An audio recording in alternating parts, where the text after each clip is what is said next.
अस्सलामुअलैकुम वरहमतुल्लाहि वबरकातुहू। मैं हूँ कारी अहमद अली मेहरवी और आप देख रहे हैं मेरा यूट्यूब चैनल तालीम इंसाफ। मुअज़्ज़ज़ नाज़रीन, आज की वीडियो में हम आपके साथ मिसवाक करने के 10 फ़ायदे बयान करेंगे।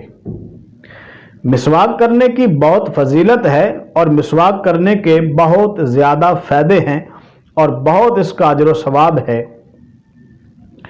अपनी आदत बनाएं मिसवाक करने की और अपने बच्चों की भी आदत बनाएं कि वो रोज़ मिसवाक किया करें। जब भी वज़ू करें तो उससे पहले मिसवाक किया करें। तो 10 फ़ायदे कौन से हैं वो सुनने से पहले आप हमारे चैनल को सब्सक्राइब कर लें, साथ बेल आइकन को भी ऑल पे कर दें और आपसे गुजारिश है कि वीडियो को आगे भी शेयर कीजिएगा। मिसवाक करने के 10 फ़ायदों में से पहला फ़ायदा यह है कि रसूलुल्लाह सल्लल्लाहु अलैहि वसल्लम की मुबारक सुन्नत है। मिसवाक करना आका करीम की सुन्नत है। नंबर 2, मिसवाक मुंह की सफाई का जरिया है। नंबर 3, मिसवाक बलगम का खात्मा करती है।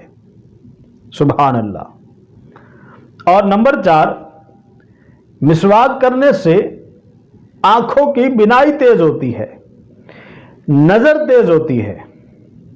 और नंबर 5, मिसवाक करने से आवाज साफ होती है। और ये तो आजमाई हुई बात है कि जो लोग मिसवाक करते हैं उनकी आवाज़ साफ होती है। तो मिसवाक करने की आदत बनाएं, इससे आप बहुत सी बीमारियों से बच जाएंगे। और नंबर 6, मिसवाक मैदा की इस्लाह करती है। नंबर 7, मिसवाक हाजमा को बेहतर बनाती है। और नंबर 8, तिलावत और जिक्र व अज़कार में निशात और ताजगी पैदा करती है। नंबर 9, नामा अमाल में नेकियों को बढ़ाती है। और नंबर 10, अल्लाह ताला की रज़ा हासिल करने का ज़रिया है और ईमान पर ख़ात्मे का सबब है। तो मुअज़्ज़ज़ नाज़रीन, कितने फ़ायदे हैं मिसवाक करने के। कोई मुश्किल नहीं है, बहुत आसान काम है। जब भी वज़ू करें उससे पहले मिसवाक करें और अपने घर वालों की भी आदत बनवाएं कि जब भी वज़ू करें उससे पहले मिसवाक करें। तो इससे अजर व सवाब भी बहुत ज़्यादा मिलेगा, फ़ायदे भी बहुत होंगे और बहुत सी बीमारियों से आप महफूज हो जाएंगे। यकीनन वीडियो आपको पसंद आएगी। वीडियो को लाइक कर दें और आगे भी ज़रूर शेयर कीजिएगा। नई वीडियो के साथ फिर हाज़िर होंगे। तब तक के लिए कारी अहमद अली मेहरवी को इजाज़त दें। अस्सलामु अलैकुम व रहमतुल्लाह।